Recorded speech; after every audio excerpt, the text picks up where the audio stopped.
Joining me now is the Marks Group CEO, Gene Marks. Gene, great to see you. Thank you for joining us. Hi, Maria. How do you see job growth related to AI right now? Well, right now, I think the fear of AI hitting small businesses in particular is completely overplayed. But most, like you had just said, most small businesses are actually looking for employees. I mean, there's 7 million unfilled jobs right now. I don't talk to many small business owners, Maria, that are actually saying like, oh, we're going to be laying off people and replacing them with AI.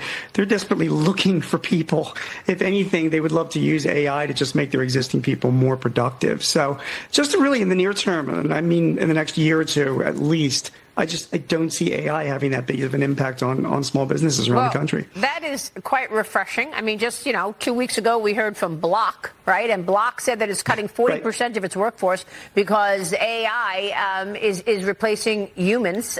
Chris McMahon, you have thoughts about this? Yeah, Meta said just yesterday they're going to lay off 20%, up to 20% of their workforce. This is terrifying. Meta said that. And even though they're making deals, AI deal yesterday, and if you look at their balance sheet, they have $60 billion of cash. So they're saying if we don't need them, we're going to cut them loose.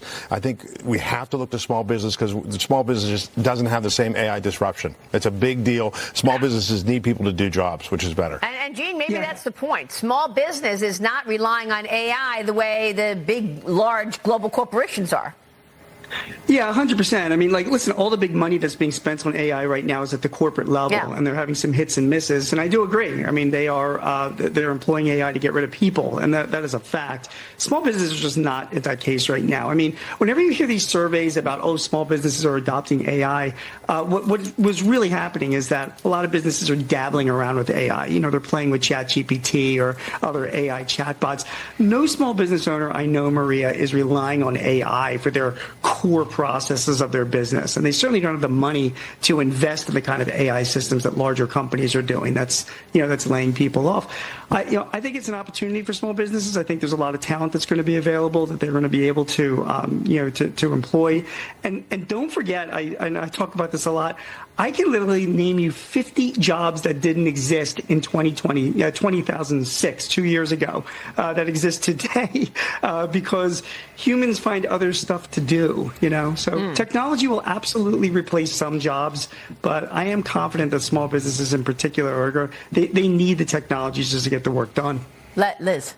Yeah, so one of the most positive reports I've seen recently was from the Bank of America Institute, which is a pretty good sounding board for the consumer and also small businesses because so many do business with Bank of America. And they were very positive coming out of the last month.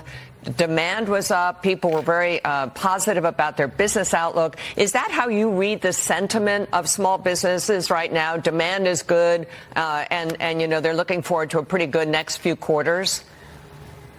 First of all, it does depend. It depends on the industry that you're in or the region that you're in. I mean, we live in a big country. But yeah, overall, most businesses themselves are looking forward to a pretty strong year in 2026. The NFIB, the National Federation of Independent Business, they found that small business sentiment still remains above their 52-year high. I saw that. I realize that many are dealing with challenges like tariffs and higher costs, of course, and finding labor.